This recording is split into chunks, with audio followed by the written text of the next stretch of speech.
Neurosimbólico é um nome bonito, né? Você fala assim, nossa, neurosimbólica. É.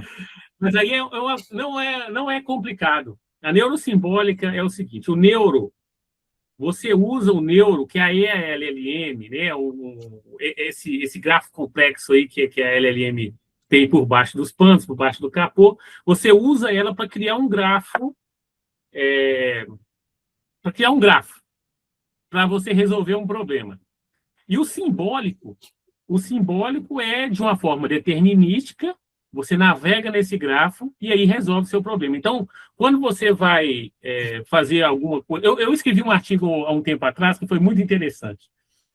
Eu achei interessante, mas o artigo é o seguinte: o Ayrton Senna, em 1991, teve um acidente, né? Uhum. Foi em 91 ou 90? 89. Acho que foi em 89, teve um acidente no último no campeonato, onde estava definindo as coisas. E aí eu quis escrever um artigo para saber se eu usasse um juiz como código, se o Ayrton Senna era culpado ou não, igual ele foi considerado culpado, né? E ele perdeu os pontos, né? Ele não foi campeão nesse ano. Mas eu queria saber se um juiz eletrônico iria dar o mesmo veredito que o juiz deu em 1989. E aí eu vou usar isso para explicar o que é o neurosimbólica. Então, eu peguei todas as fontes. Eu escolhi a Fórmula 1 porque a Fórmula 1 você tem uma quantidade rica de informações na internet. Então, eu consigo saber o veredito, todas as informações jurídicas usadas nesse julgamento, de uma forma fácil. Eu peguei todas essas informações, consolidei, criei um grafo e escrevi as premissas em Prolog. Aí eu vou explicar o Prolog já já. E aí, baseado nessas premissas, o juiz não condenou o Ayrton Senna, né, por causa do movimento que ele fez lá, onde ele foi condenado na vida real. E aí, de onde que vem? Porque aí vamos chamar o Prolog. Por que eu usei o Prolog para resolver isso? O Prolog é uma linguagem onde você está muito próximo de resolver problemas matemáticos na matemática discreta. Você tem uma linguagem de programação onde você está muito próximo da matemática discreta. Problemas de primeira ordem. Então, quando você tem problemas lógicos de primeira ordem, o Prolog é uma ótima linguagem para você trabalhar. Então, por exemplo, para todos os irmãos, então você tem aquele símbolo matemático, né? Para todos, e aí você escreve esses problemas booleanos, né, de primeira ordem. Então, o Prolog você tem uma linguagem muito próxima disso.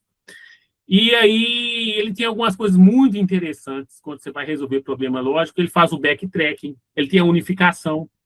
Então, e aí você pode mapear esse gráfico que você construiu de uma forma neurosimbólica, na base de conhecimento do Prolog, e programar o Prolog de uma forma lógica para resolver aquele problema para você. Então, o seu código do Prolog ele fica curtinho, fica pequeno, geralmente.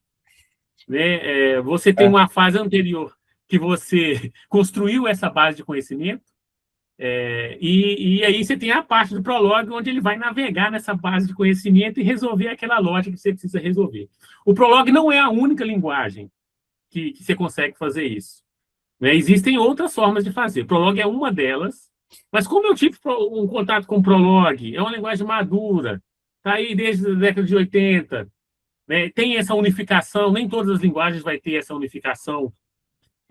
Então, eu acabei seguindo para o lado do Prolog. Mas, por exemplo, você poderia construir um grafo no Neo4j, um banco de dados de grafo, e escrever uma cipher para resolver, dependendo do problema, você consegue resolver só na cipher ali. Né? A cipher é semelhante ao SQL, né? Você tem um banco de dados relacional, você comunica com esse banco de dados relacional, geralmente com o SQL.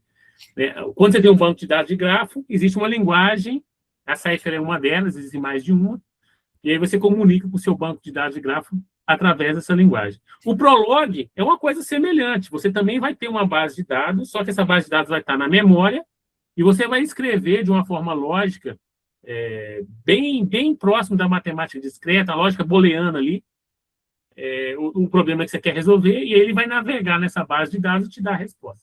E eu fiquei curioso, esse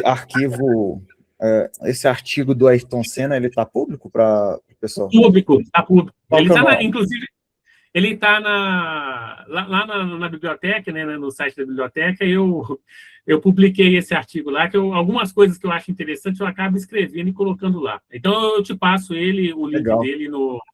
Eu cheguei a publicar no LinkedIn e também está nesse lugar aí que está aberto. É bem interessante. Eu fiz as duas formas no artigo, tá? Eu fiz a resolução via LLM e fiz a resolução via Prolog, entendeu? As duas deram o veredito que a Ayrton Senna estava certo, ele não fez nada de errado, não. E qual que você gostou mais das duas implementações? Qual que foi mais legal, no seu ponto de vista? O Prolog é o mais útil. Na verdade, o Prolog é o mais útil. Eu vou te explicar por quê. Já é um gancho, que talvez uma pergunta que você faria aí. Por que a gente usa a neurosimbólica? Por que ela é interessante?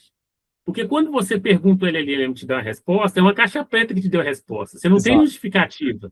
Entendeu? Quando você usa um LLM só para criar um gráfico, seja ele uma base de dados de Prolog, ou seja ele um banco de dados, e usa um código para resolver, aí você tem como justificar. Então, para problemas financeiros, problemas onde envolve lógica, problemas onde envolve um risco, e esse risco tem que ser justificado, o caminho da solução é o caminho via a neurosimbólica. Não é fazendo prompt esperando a resposta do LLM, porque o LLM pode errar. Ele pode considerar... É baseado em treinamento. E não significa que o que você está perguntando ele foi treinado para isso. Pode estar enviesado. Então, a construção do grafo permite isso. E, além disso, igual a gente conversou mais cedo, os modelos open source estão ficando tão bons e eles podem construir o grafo para você, porque não exige demais, e depois você pode escrever um código determinístico que navega nessa base de conhecimento e resolve o problema. Aí você consegue até abaixar bastante seu custo de computação, em vez de ficar queimando token infinito, você só usa o LLM para construir o gráfico.